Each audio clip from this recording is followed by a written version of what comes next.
자, 우리 한 번 더 아멘으로 하나님을 예배하겠습니다. 할렐루야.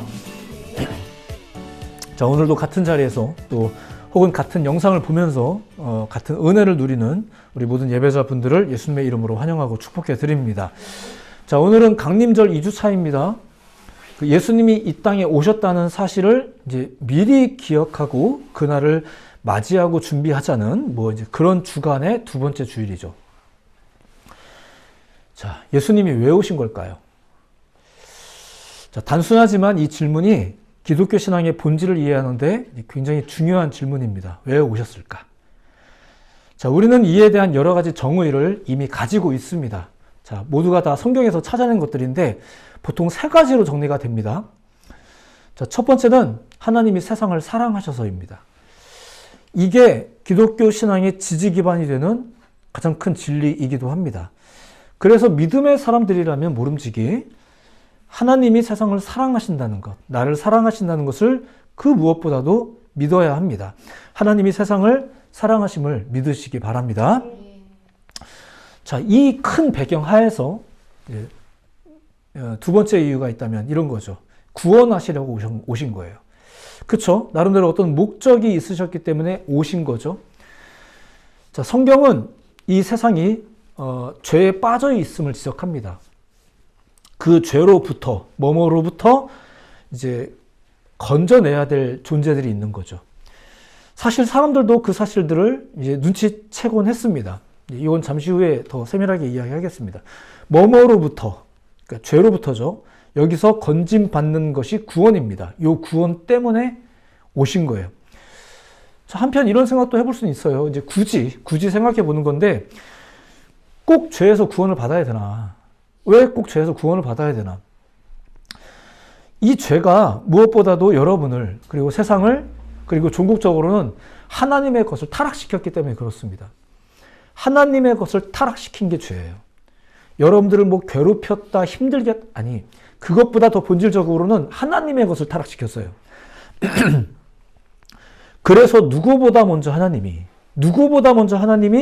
구원의 필요를 느끼는 거죠. 나도 구원 좀 받아야 될 텐데, 이걸 우리가 느끼는 게 아니라 우리가 느끼지도 않고 있는데 하나님이 먼저 구원의 필요를 느끼시는 거죠. 그래서 하나님이 먼저 가만히 계시지 않기로 결정한 거예요. 세상을 살다 보면 그냥 두어야 할 일도 있습니다.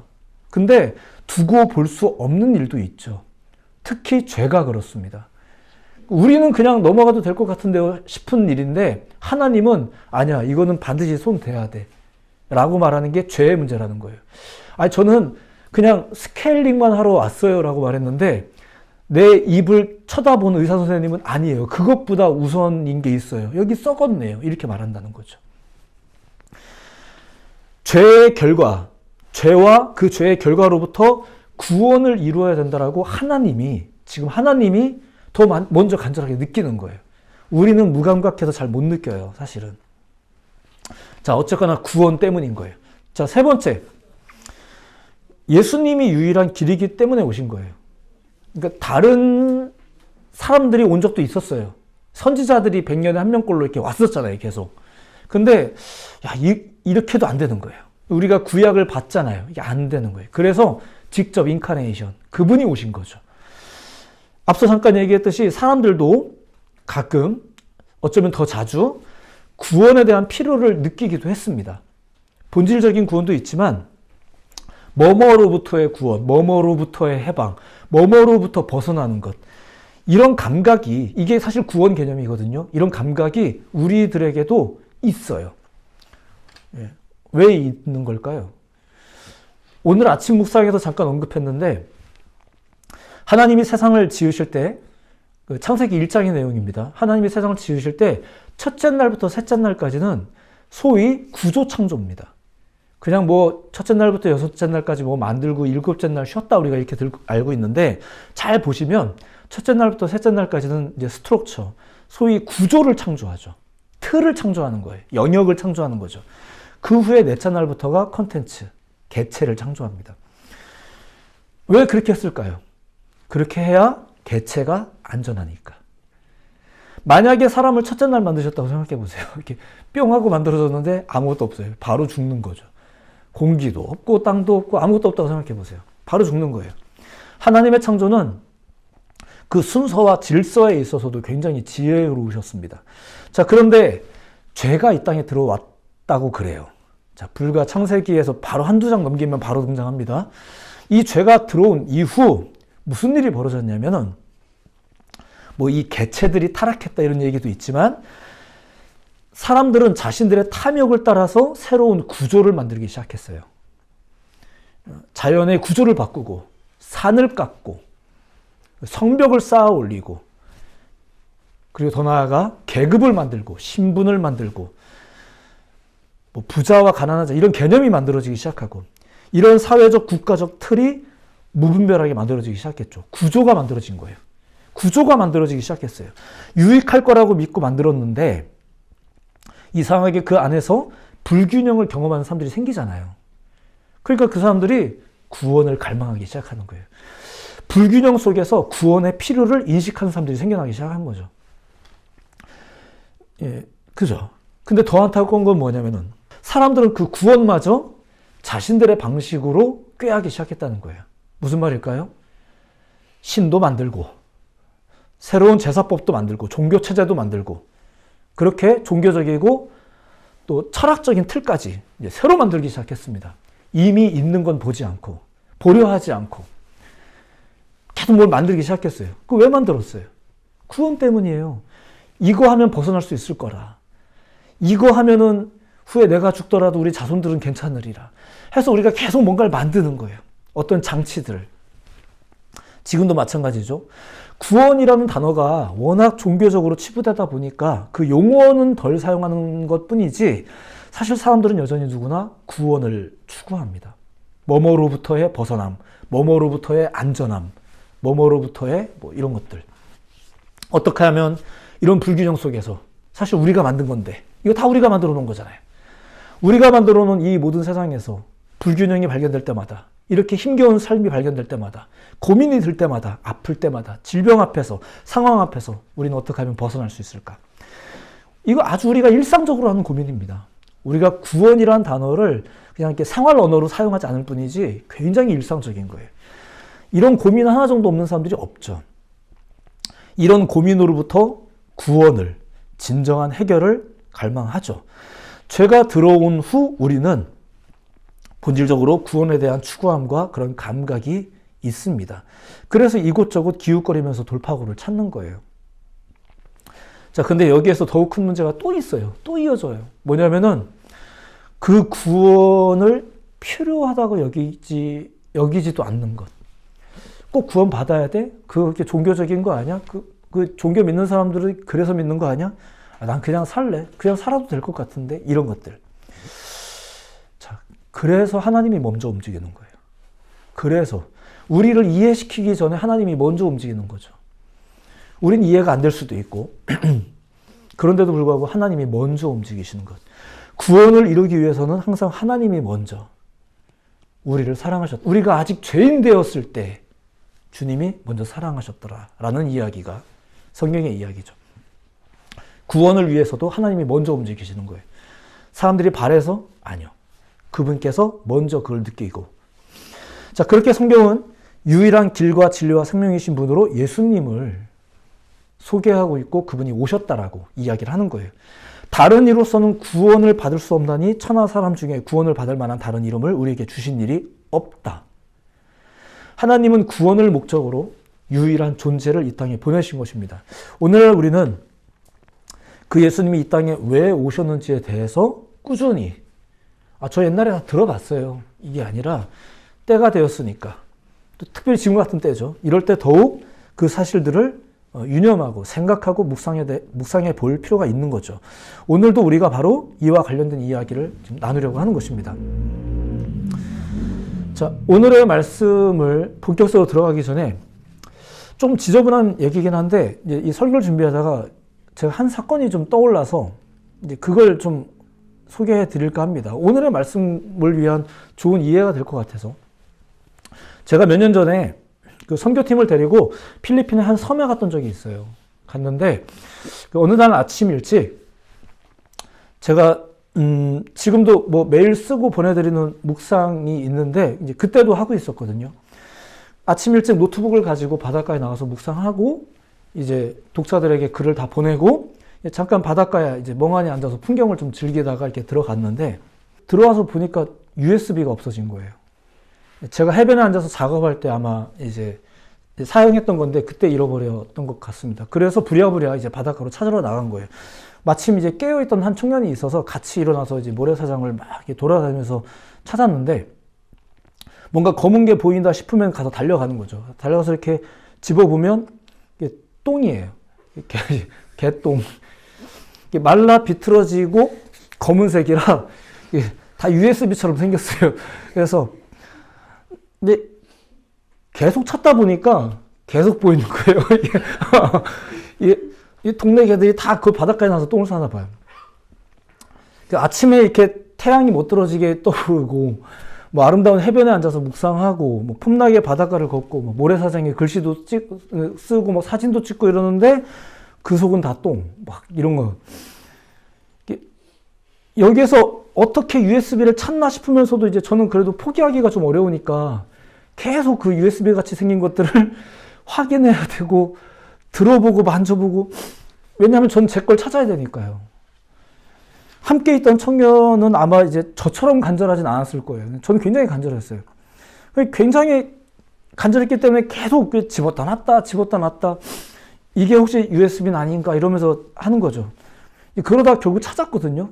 그것도 신기하지 않나요? 이게 찾는다고 찾아지는 게 참 신기한 것 같아요.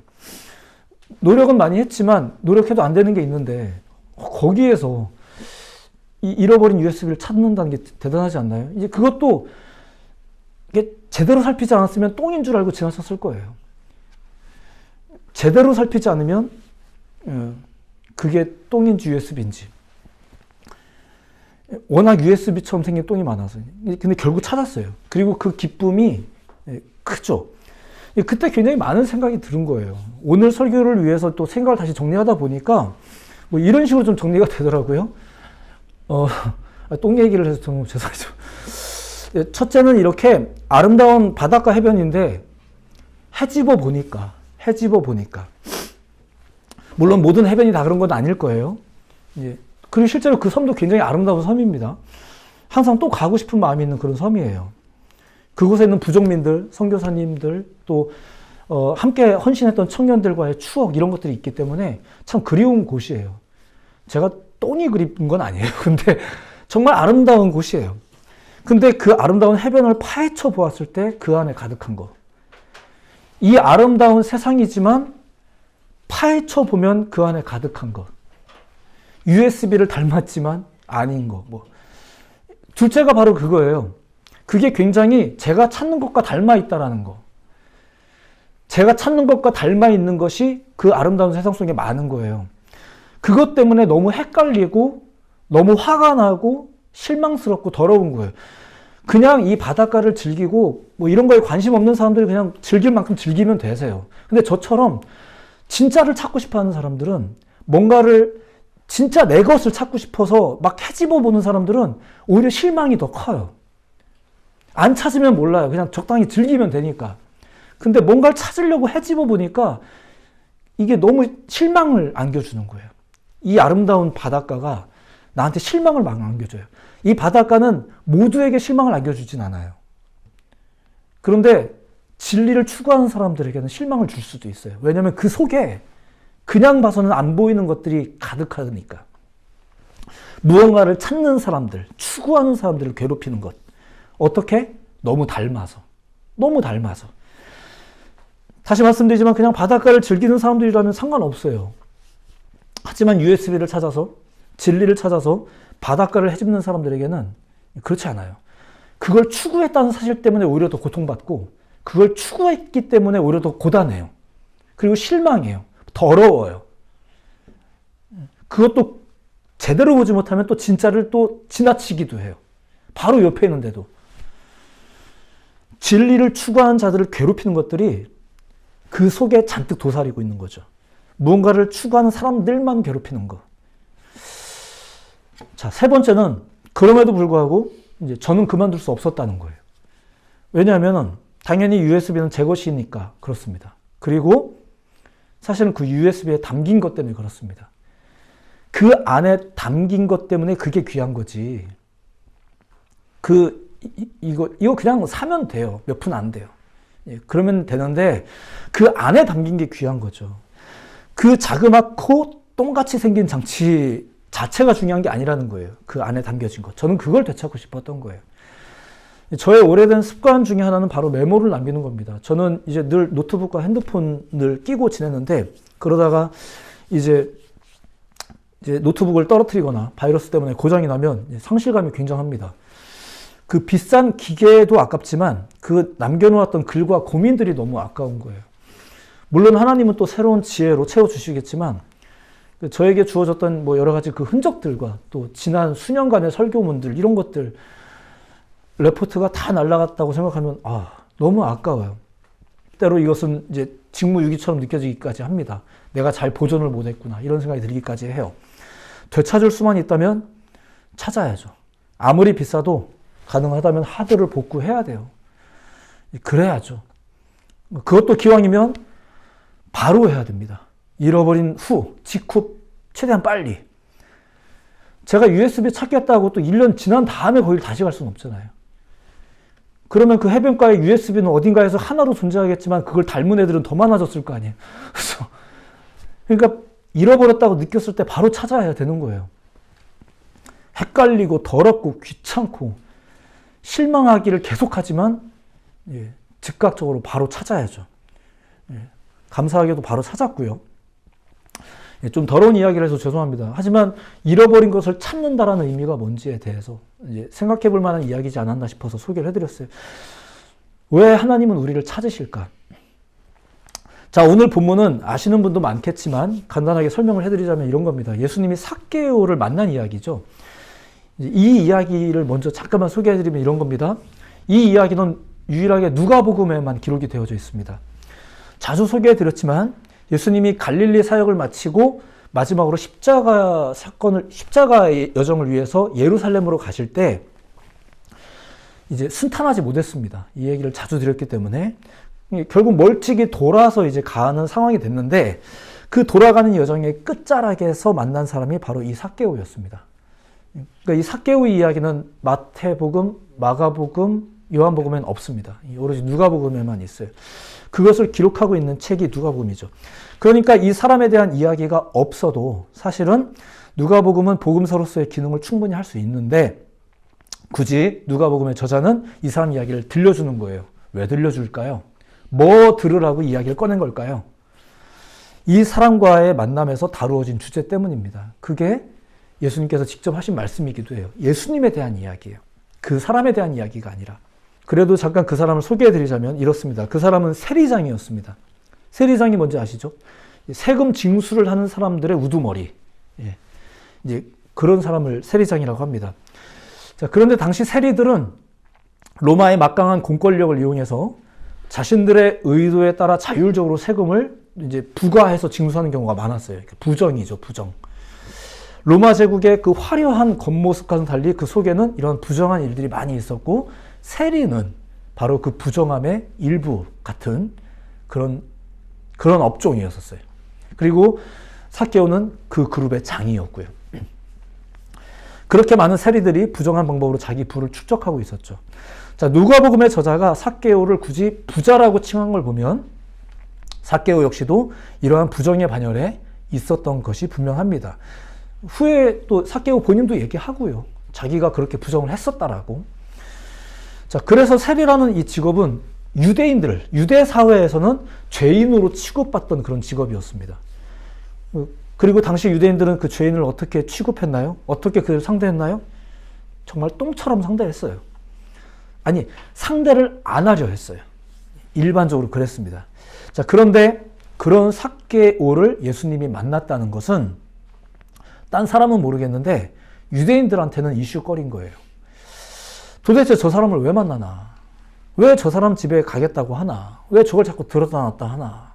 이런 생각이 드는 거죠. 혹시 부자를 좋아하나? 이런 등등. 이런 온갖 의문과 구설수가 가능했는데 예수님은 그래도 그를 만나죠. 그의 집을 갑니다. 누가복음의 저자는 이 이야기를 지금 데오빌로라는 로마의 고위 공직자에게 지금 들려주고 있는 거예요. 예수님이 그 사람을 왜 만났게? 이러면서 이 이야기를 기록하고 있는 거죠. 왜 만났나요? 이 이야기에서 벌어진 사건을 보여주려고 하는 거죠. 성경에 보면 예수님이 삭개오를 만나서 뭐 소위 도를 아십니까? 뭐 너는 내가 볼 때 구원 좀 받아야겠어. 이런 말씀을 하신 적이 한 번도 없어요. 그냥 오늘 내가 너희 집에서 좀 유하게 해달라 이렇게 요청을 했고요. 함께 즐거운 밤을 보내는 거죠.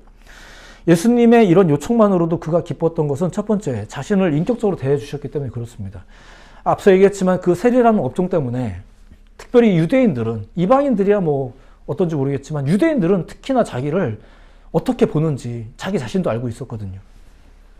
그리고 자기도 왠지 스스로 떳떳하지 못했어요, 솔직히.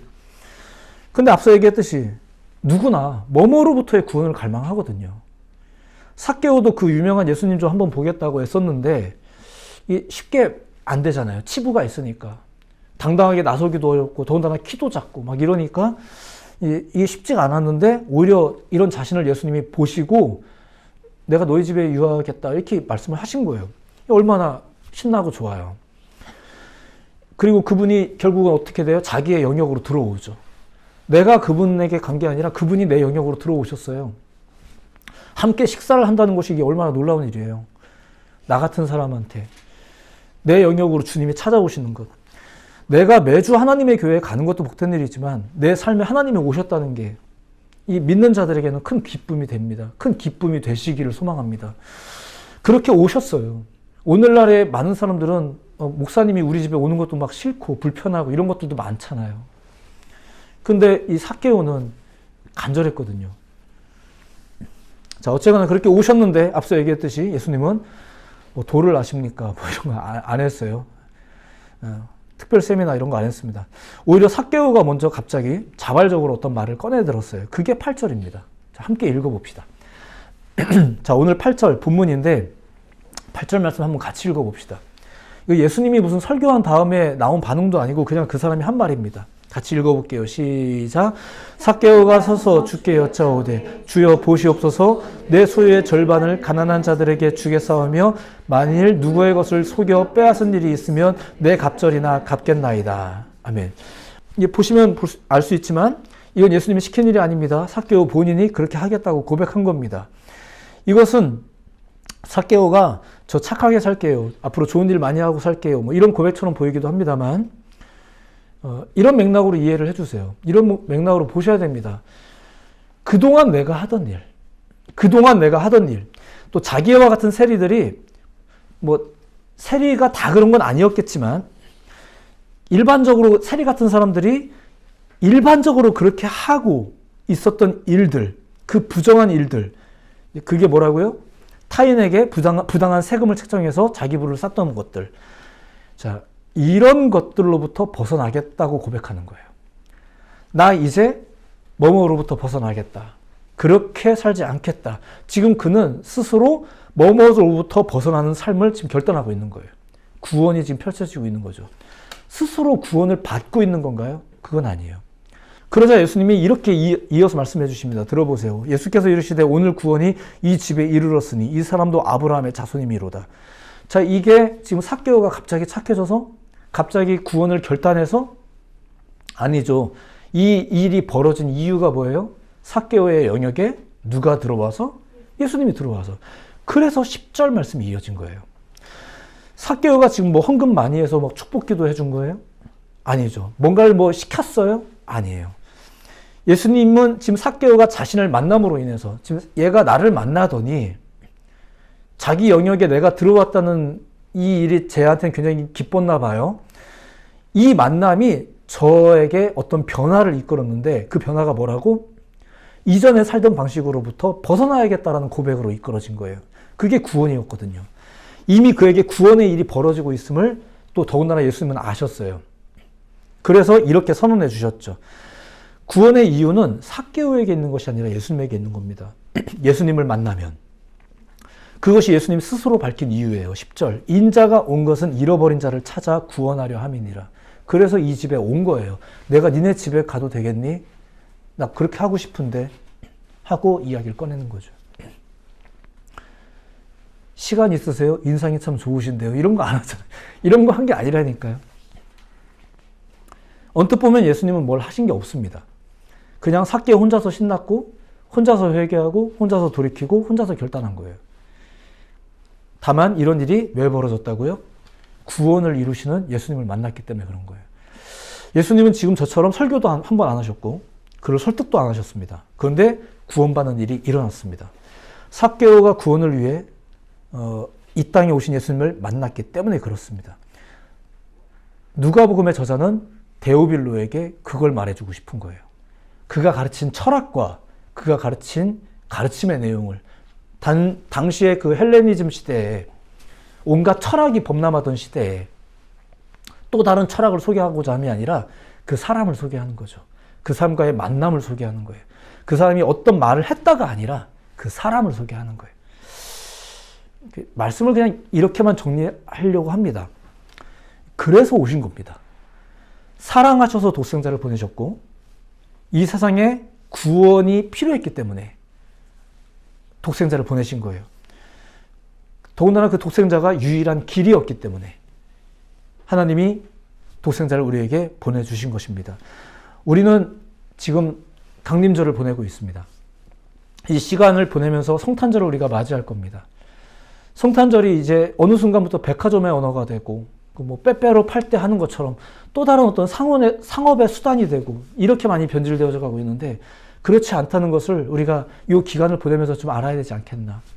예수님 그리고 그분이 왜 오셨는지에 대해서 우리는 계속 궁금해하고 고민하고 좀 그래야 되지 않겠는가. 그래서 오늘의 말씀을 좀 소개해 드리는 거죠.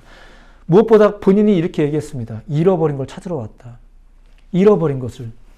단순히 아까워서가 아니라 그 잃어버린 것 안에 뭐가 있어서 하나님스러운 것이 있어서 저에게는 USB가 여러 개가 있어요. 제 목적과 제 의도에 따른 USB들이 여러 개가 있습니다. 운전할 때 듣는 음악을 담으려고 하는 USB가 있고요. 한 해의 설교만 모아놓은 USB가 따로 있고요. 이렇게 따로 있어요. 제 목적이, 제 의도가 담겨져 있는 USB들이에요. 가끔 헷갈려서 찾아다녀야 되지만 꼭 찾아야만 하겠기에 찾으러 다니는 거예요. 여러분들 한 명 한 명이 하나님의 뜻과 계획이 담겨진 분들이세요. 어떤 사람들은 귀중하게 여기지 않을 수도 있어요. 그거 뭐 그냥 하나 또 그냥 잃어버렸으면 이렇게 말할 수도 있지만 아니야 나 그거 꼭 찾아야 돼. 이유가 있겠죠? 그 안에 있는 담겨져 있는 것 때문에. 전도를 시켰더니 길거리 나가서 전도하다가 무섭게 생긴 사람 보면 지나치잖아요. 우리가 전도 대상자들을 선별하잖아요. 근데 하나님은 그렇지 않다는 얘기예요. 그 무섭게 생긴 사람 안에도 사실은 하나님의 그 뜻이, 계획이 담겨져 있기 때문에 그래요. 우리는 모르지만 하나님께서는 그걸 찾죠. 그렇게 잃어버린 자를 찾아서 오신 거예요. 진실을 더욱 추구할수록 어쩌면 더 고단한 삶을 사는 것이 이 시대의 그리스도인들이 아닌가 싶기도 합니다. 편하려고 예수 믿는 것은 예전에는 어떤지 모르겠지만 지금은 아닌 것 같아요. 하지만 그럼에도 불구하고 이 일이 너무 존귀하죠. 왜냐하면 주님도 그 길을 걸으셨기 때문에 그렇습니다. 여러분들을 고생시키려고 이런 설교를 하는 건 아니에요. 하지만 이 일이 얼마나 귀한지를 소개해드리고 싶은 거예요. 우리에게 그렇게 귀중하게, 영혼을 귀중하게 여기는 마음, 그리고 하나님의 마음을 우리가 더 알아가면서 이 시기를 우리가 보내야 되지 않겠나. 예수님은 그렇게 오셨습니다. 이 사실을 기억하면서 한 주간을 또 다시 한번 깊이 묵상하고 살아가시는 여러분들 모두가 되었으면 참 좋겠습니다. 나를 위해 또 이 땅에 잃어버린 우리들을 위해 주님이 오셨다는 것은 큰 축복이고 은혜입니다. 이 은혜에 감사하며 사는 여러분들 모두가 되셨으면 좋겠습니다. 그 안에 뭐가 담겼는지 잘 모르기 때문에 때로 우리가 폄하하는 그런 USB들이 있지만, 그런 내 이웃들이 있지만 주님은 그렇게 보지 않는다는 것을 생각하면서 우리도 때로 주변을 돌아보면서 잃어버린 사람들을 또 찾아보는 것도 굉장히 중요한 성경적 관점이겠죠. 열심히 사시고 또 열심히 주님의 마음으로 한 주를 승리하시기를 다시 한번 예수님의 이름으로 축복해 드립니다. 기도하겠습니다.